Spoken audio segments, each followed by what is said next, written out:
The temperature hasn't dropped all too drastically as we bid you a very warm welcome from the City of Roses and the sold-out Toyota Stadium.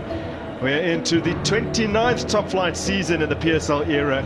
Kaizer Chiefs have been present every single year. Marumo Gallants approach just their third ever premiership campaign, so there is a huge gap in terms of history and credentials, which will count for absolutely nothing once this game kicks off. And here come the protagonists, Kaizer Chiefs, the visiting side, although they have a far larger contingent of fans. Marumo Gallants looking to avoid what happened to them last time. They were in the Premier Division of South African football, now the Betway Premiership, and they were relegated automatically. Samakosi's off-season overhaul has many very, very excited that they could end what is currently their longest ever trophy drought. That now stretches back 9 seasons. And the man tasked with bringing back the glory days is the Tunisian Nasruddin Nabi, who has had success on the African club scene previously. He has now brought his know-how to Naturena. Very, very interesting first competitive match in charge for him against the Betway Premiership returnees, Marumo Gallants, who line up like this. Plenty of experience for Dan Malisela and the team he's assembled, comprising of players from Gallants Championship side as well as Swallows and Malisela's most recent team, Baraka. 8 of the 11 are older than 30. 4 of them are 35 or above. Washington Arubi, Ege Manaka, Lebogang Mabocha and Joseph Molongwane all played for Gallants when they were relegated in the 2022-23 season. So this is what it looks like for Kaizer Chiefs. So over the past few seasons, they've made a bit of a habit of handing out 4 or 5 debuts in the opening match. It's no different today. 5 debutants in the 11. 3 are in the back line, another in goal where Rwandan international Fiacre Ntwari starts. New recruit Brad Cross is in at left back, Rashid Dortley in at left centre back, following his move from Cape Town Spurs, and Inacio Miguel partners him in the heart of defence, also making a debut. Gaston Sereno is the other player who earns his Chiefs debut after 7 successful seasons at Mamelodi Sundowns. Looking at our officiating quartet here, Oli Bambiso, who's been a professional referee for 6.5 years, is assisted by Mib van Beek and Tabo Twaise. Michael Mosimek is our 4th official for this match. Yusuf Mart captains the visitors. Edgar Manaka wears a skipper's armband for Marumo Gallants. Dan Malisela, I've always felt like there was a lot of extra motivation for the Buck skipper coming up against Kaizer Chiefs, the former Buck skipper. 3 in the middle for Marumo Gallants. Kola Mlambo playing a little bit ahead of the 2, that is Manaka and Sitole. But his biggest challenge would be to find Mhango at the top of the formation. But for that to happen, Mahlatsi and Lulu will have to do so much more runs off the ball for everything to work like a clock. Nasruddin Nabi, interestingly, not the first time that he'll be taking on Marumo Gallants. He did so in charge of Younger back in 2023 in the Confederation Cup. A diamond shape, something you haven't seen in quite some time. Matt holds the back or the bottom side of the diamond, and Shabalala on top, and the 2 sides of the diamond, Zwane and Saile. Believe it or not, Sereno next to Chivaviro at the top of the formation. Control the middle a bit more with Gallants playing build-up formation.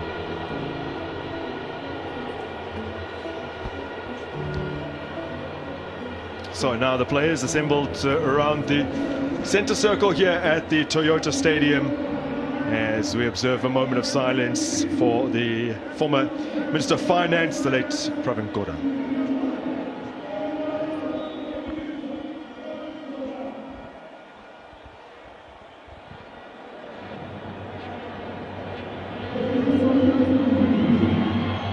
Well, the atmosphere is something special here. Stadium not quite yet full. Fans are still coming in. That's why we've had a 15-minute delay here in the City of Roses. Kaizer Chiefs fans aplenty. Many have travelled here. Many, of course, from the region. And then the Bloemfontein Celtic faithful who will be putting their voices behind Marumo Gallants, who have made this choice now to come to Bloemfontein permanently. They jumped at the chance to snatch the status of Morocco solos. The remnants of that team you'll still see are still punctuating the squad list. They toyed with the idea of relocating here, playing 3 games in Bloem in 2023, but now they have officially made the move, and it seems to have been, at least on the early evidence, a pretty good choice. So 4 previous meetings between these sides have been fairly tight. 3 draws, Chiefs with the solitary win, but I feel like that matters very little in the here and now, as the opening weekend's headline fixture gets then 18 was in that team. 7 players in the 22 that start today did play in the last match contested between these sides. Chiefs gets the yellow opportunity to play that ball into the box from a set piece. I wonder what they will have prepared throughout the 6 weeks of prison. In fact, a whole lot more than 6 weeks. So, in the end, it is Gaston Serino who takes it. Oh, and he's found Inacio Miguel brilliantly. Gabriel Mahango flung to the ground, and feisty and fiery he can get. Now they've taken the free kick quickly. This is looking good. Marumo rolls it back across. The deflected effort is in. How about that from Marumo Gallants? A sustained spell of pressure has yielded the goal.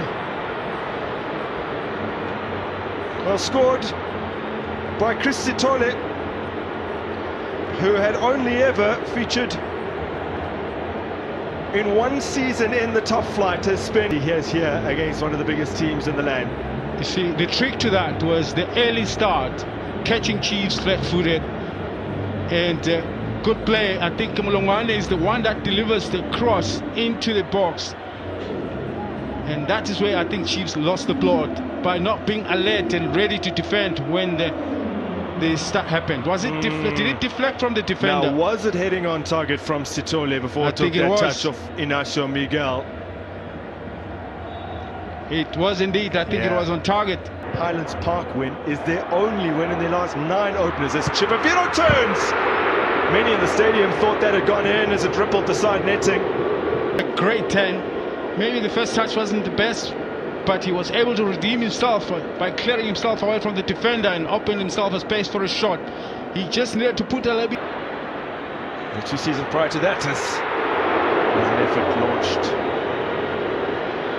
from Reko, but now he finds himself with the Glamour Boys, but trailing in his first competitive match. Gaston Serino again towards the back post, it's met by cross, and it's a wonderful save from him. Unbelievable. I mean, from such a close range, almost 0 reaction time, but very alert to the danger. It's another great header by Cross this time, who jumps the highest, finds the target, but unbelievable save from Marubi. That's a fantastic leap from Cross to beat Manaka in the air. Brad Cross would have loved to score on debut. A year or 2 at SuperSport United, not playing now. Duduzi Shabalala, ball hits the crossbar and down over the line. What a gorgeous goal from the young man who Nabi has put so much faith in. And he has Kaizer Chiefs back on terms. And immediately set it forward. It's a poor kick from the goalkeeper initially, and then it's a long kick from Cross, if I'm not mistaken. But once again, Shabalala takes. Desperate to just get his first touch on the ball. Is at bay. Always so important for a goalkeeper. Outswinging delivery. Brad Cross sets it up for Zwane on the edge of the area. And another corner. Serino again. There's the touch that Daniel Ekpe wanted. Zwane with another effort from distance. Really effective. Now this will fall for Shabalala. Tight angle. Oh, the touch. Whilst he did manage to get it, couldn't direct the ball towards goal. Gaston Serino flinging himself at that shot from Shabalala. Unfortunately, Shabalala, I don't think he was looking for Serino on that far post. I think he was taking a shot, looking to maybe hit it with the side or the outside of the... Shabalala into the path of Gaston Serino. Still he continues on. Serino for Chirivino! The former Gallants man. A revamped Kaizer Chiefs. yes, they're not scoring, but you know, it's always looks so positive when the team is playing on the front foot, creating this nature of passes. What a pass into Chivaviro's pass. It's a save as well. That's a great, it's a corner kick. Akpe makes the save. Trying to line them up. And Serino does go direct. And it was a tricky one for Akpe to deal with. He occupied. Yes. Serino took it on. It's at a nice savable height. It's perhaps if that had dipped earlier and come off the surface. Gaston Serino continues on. Chivaviro onside. Chivaviro, great save, Akpe. Shabalala took his time, and he has makes it to say, well, always say, why didn't it get a second touch? He had space, but for me that ball was rolling beautifully towards him. He could have smacked it the first time. Now, you tell me if he needed a second touch there. But even that second touch took forever for him to unleash. Excellent work by Chivaviro. But maybe not wide enough to kill it past the goalkeeper.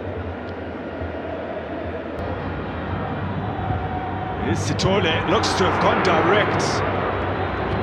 Maybe just wanted to put it right on top of the goalkeeper, and Otso was the man who really threw himself at it.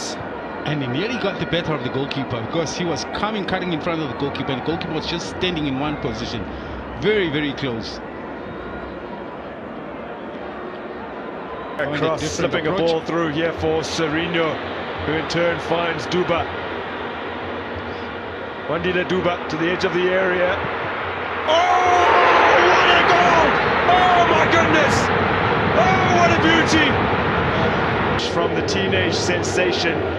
And here's a new dynamic to the Kaizer Chiefs play. Look how quickly they move the ball upfield. With the pass, for me, is where the key happened. And then obviously Duba here. I thought he actually delayed with the cross, but he picked the better one. But Mars had still to do something more beautiful by just keeping that ball, knowing that Mfundo was behind him. Then from there it was clear what needed to be done there. Curls it way past Daniel Akpe. I mean, Mars did beautifully. He's the one that saw this opportunity. He could have actually taken a chance himself. Can we petition the league to